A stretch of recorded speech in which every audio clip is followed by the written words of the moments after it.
Hello friend, welcome to India channel पर आप सभी सम्मानित सदस्यों का स्वागत है। आज के इस सेशन में हम आप सबको पढ़ाएंगे क्लास 7 का मैथ अभ्यास 1 का ए। जैसे कि पिछली वीडियो में हमने आप सबको एक्सरसाइज में कराया था क्वेश्चन 1 से लेकर 4 तक, तो आज हम अपने पाँचवें क्वेश्चन को हल करेंगे। जैसा हमारा 5वां क्वेश्चन दिया गया है, निम्नांकित परिमेय संख्या के अंश को धनात्मक बनाइए, धनात्मक पूर्णांक बनाइए। तो हमें इसमें अंश को देखना है, अंश को हमें धनात्मक बनाना है। तो यहाँ पर देखेंगे हमारा ये अंश होता है, ये हमारा अंश होता है और ये हमारा नीचे वाला हर होता है। तो हमारा अंश देखेंगे ऋणात्मक दिया गया है, तो इसे हमें धनात्मक बनाना होगा। तो इसे हम धनात्मक बनाएंगे। धनात्मक बनाने के लिए ऊपर अंश बटे हर में हम -1 से अगर गुणा कर देंगे तो ये हमारा धनात्मक बन जाएगा। तो करते हैं -7/13। इसी संख्या में अगर हम -1 से गुणा कर दें अंश बटे हर में, तो हमारा आ जाएगा 7 का गुणा इसमें करेंगे तो यहाँ पर देखेंगे यहाँ पर माइनस, यहाँ पर माइनस, 7 1 के 7, 7 का गुणा 1 में करेंगे तो 1 ही आएगा, बटे का चिन्ह लगाएंगे। उसके बाद 13 का गुणा 1 में करेंगे तो 13 ही आएगा। यहाँ पर 1 माइनस है, देखेंगे तो यहाँ पर 1 माइनस लगा देंगे। अब हम देखेंगे अंश को, हर को नहीं देखेंगे, हर ऋणात्मक है या नहीं, हम अंश को देखेंगे इसमें, क्योंकि हमें अंश का देखना है। तो अंश देखेंगे हमारा अब 7 आ गया है, तो यही हमारा धन पूर्णांक बन गया, ये हमारा धन पूर्णांक बन गया। इसको लिख लीजिए आप सब। इसी तरह हम दूसरा करेंगे, खा वाला हमारा दिया गया है, खा हमारा दिया गया है -11/-19। अगर अंश में माइनस दिया गया है एक हर में, तो सीधे सीधे काट देते हैं। अगर हम सीधे सीधे काट देंगे तो देखिए सीधे सीधे हमने काट दिया, तो ये हमारा अंश धनात्मक वैसे ही बन गया। तो ये हमारा देखिए बहुत ही आसान था। अब इसी तरह हम गा वाला करेंगे तो जैसे दिया गया है हमारा -18/23। तो इसे अंश हमने बताया था ऊपर नीचे अगर -1 से गुणा कर देंगे तो हमारा ये धनात्मक बन जाएगा।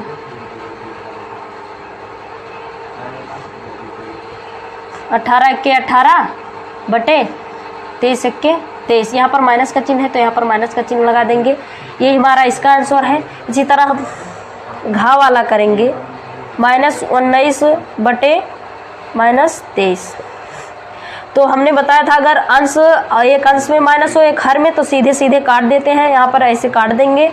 उसके बाद इसे 19/23, सॉरी दोस्तों 19/23 लिख देंगे। अब देखेंगे अंश हमारा धनात्मक है, अंश हमारा धनात्मक हो गया है, अंश हमारा धनात्मक हो गया है, तो इसको लिख दे रहे हैं धनात्मक। अब देखेंगे अंश हमारा धनात्मक हो गया है, तो आप सब इसको लिख लीजिए। इसी तरह हम 6वें क्वेश्चन पर चलते हैं अपने। हमारा 6वां क्वेश्चन दिया गया है, निम्नांकित संख्याओं में कौन सी संख्या धनात्मक है। तो ये हमारा चार कॉलम दिया गया है, इसमें देखना है हमारी कौन सी संख्या धनात्मक है और कौन सा ऋणात्मक। तो जैसे हमारा पहला दिया गया है, देखिए यहाँ पर भी माइनस का चिन्ह है, यहाँ पर तो माइनस का अंश बटे हर में माइनस का चिन्ह रहता है, तो हमारी धनात्मक संख्या होती है। तो यहाँ हम लिख देंगे ऐसे -9/-13 धनात्मक है।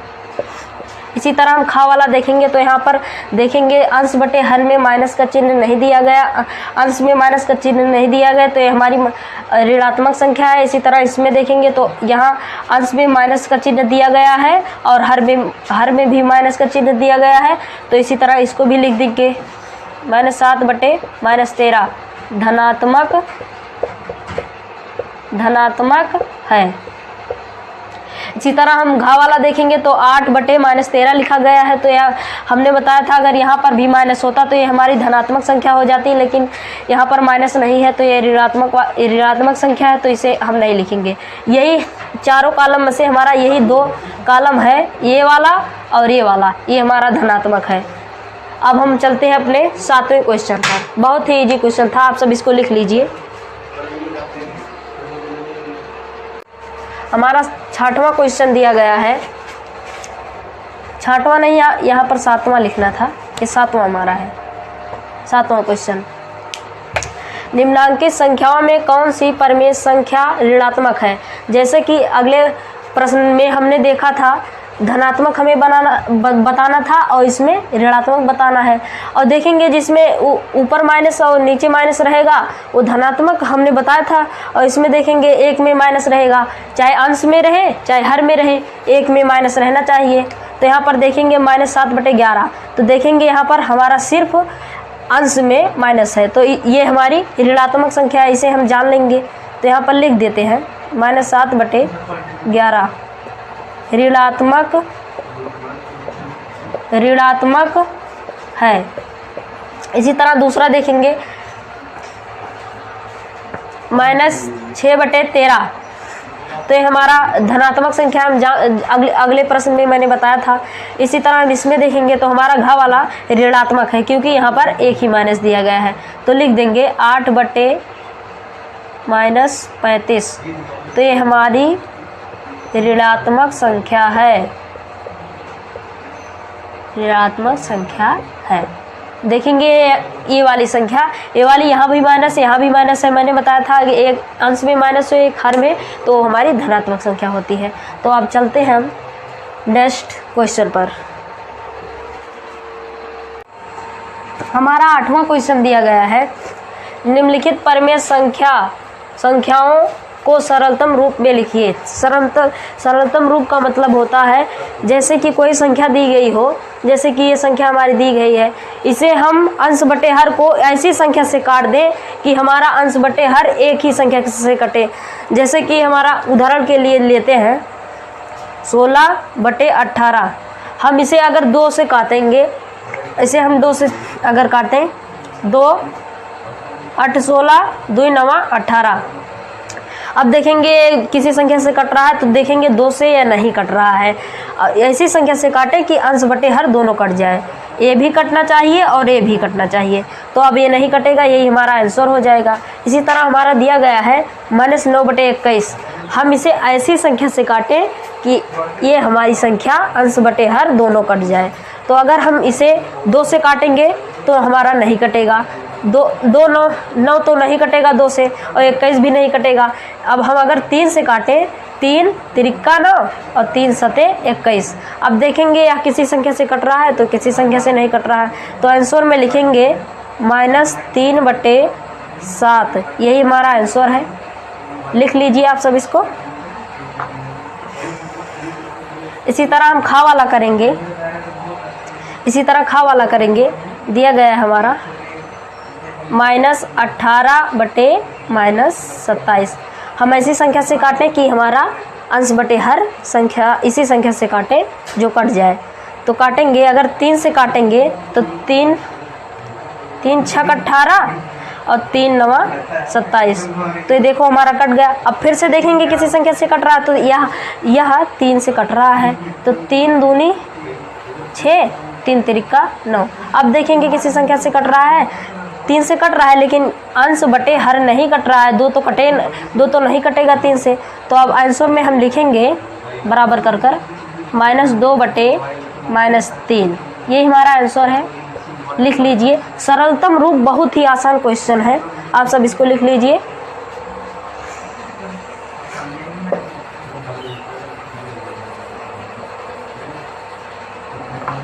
इसी तरह हम घा वाला करेंगे, अपना घा वाला।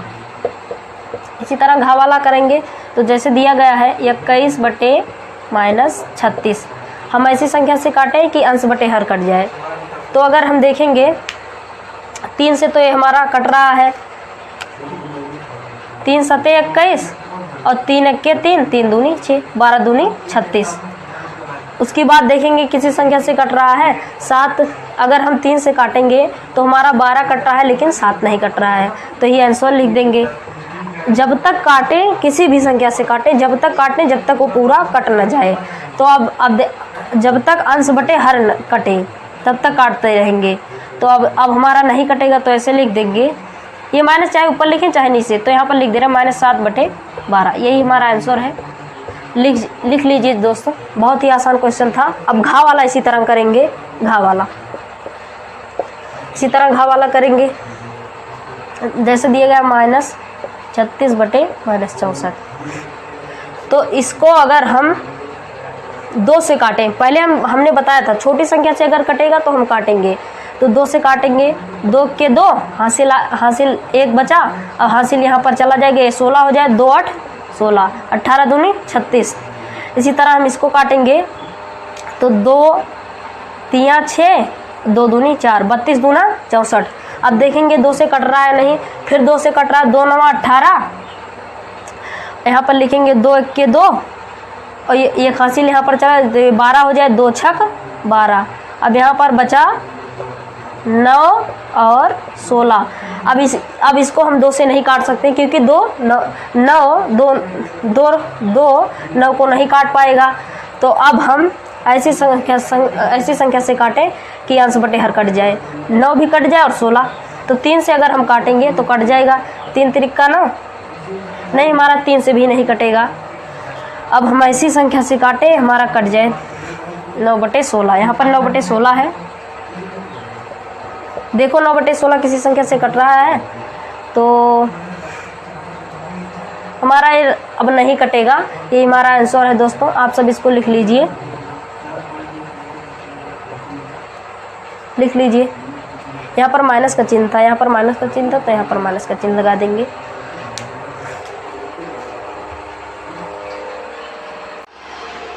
दोस्तों हमारा 9वां क्वेश्चन दिया गया है, अपनी अभ्यास पुस्तिका में लिख कर रिक्त स्थानों की पूर्ति कीजिए। तो हमारा पहला क्वेश्चन दिया गया है, अब इसे हम किसी तरह करें कि हमारा आंसर आ जाए, अपने टाइप से करेंगे हम। तो इसका पहाड़ा हम इसमें पढ़ेंगे, इसका पहाड़ा इसमें, तो 4 पंचे 20, 5 बार गया, 5 का गुणा हम अंश में करेंगे -3 में, तो 5 3 15, यहाँ पर 15 लिखेंगे, यहाँ पर 15 लिखेंगे। उसके बाद अब फिर इसका गुणा हम इसमें करेंगे, तो 4 7 28, 7 बार गया, अब 7 का गुणा हम इसमें करें, 7 त्रिक 21। यहाँ पर एक ही माइनस का चिन्ह है, तो यहाँ पर एक माइनस का चिन्ह लगा देंगे। अभी हमारा कॉलम भर गया। इसी तरह हम दूसरा कॉलम देखेंगे, -5/-8 बराबर ((/24) बराबर 25/()। अब इसको हमें भरना है, तो इसका पहाड़ा हम इसमें पढ़ेंगे, 8 त्रिक 24, हमारा 3 बार गया, अब 3 का गुणा हम अंश में करेंगे, तो 3 का गुणा हम अंश में करेंगे, तो 3 पचे 15, तो यहाँ पर 15 लिखेंगे। उसके बाद हम इसका गुणा अब हम इसका गुणा इसमें करेंगे, तो कितनी बार जाएगा, 50 25, 5 बार गया, अब 5 का गुणा इसमें करेंगे, तो 5 8 40, तो यहाँ पर 40 लिखेंगे। अभी हमारा कॉलम भर गया, आप सब इसको लिख लीजिए।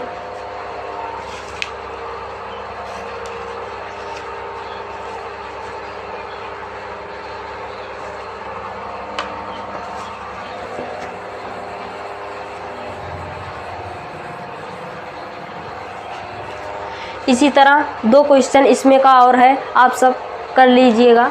हम चलते हैं अपने अगले क्वेश्चन पर। तो अगला क्वेश्चन हमारा दिया गया है, अगला क्वेश्चन हमारा दिया गया है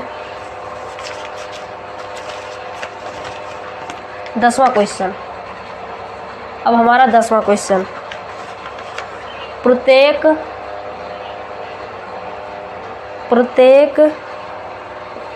के समतुल्य प्रत्येक के समतुल्य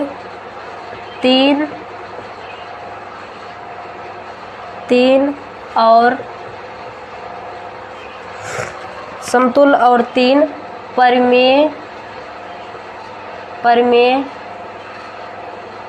परिमेय संख्याएं लिखिए। हमारा क्वेश्चन दिया गया है पहला, 2/5 खा दिया गया है, 7/-11 और हमारा गा दिया गया है -8/-5। तो इस हमें क्वेश्चन क्या कह रहा है, प्रत्येक के समतुल्य 3 और परमेय संख्याएं लिखिए। 3 और परमेय संख्याएं लिखना है। इसका अगर इसी संख्या में अगर हम 2 से गुणा करेंगे तो हमारी पहली परमेय संख्या निकल जाएगी। इसी संख्या में फिर हम अगर 3 से गुणा करेंगे तो हमारी दूसरी परमेय संख्या निकल जाएगी।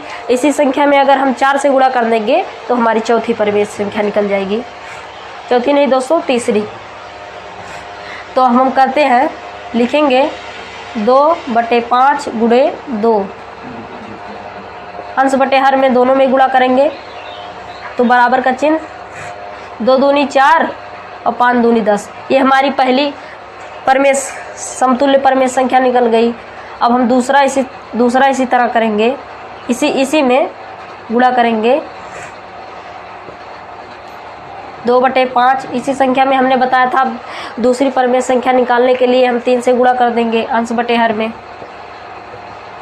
तो 3 दूनी 6, 3×5 15।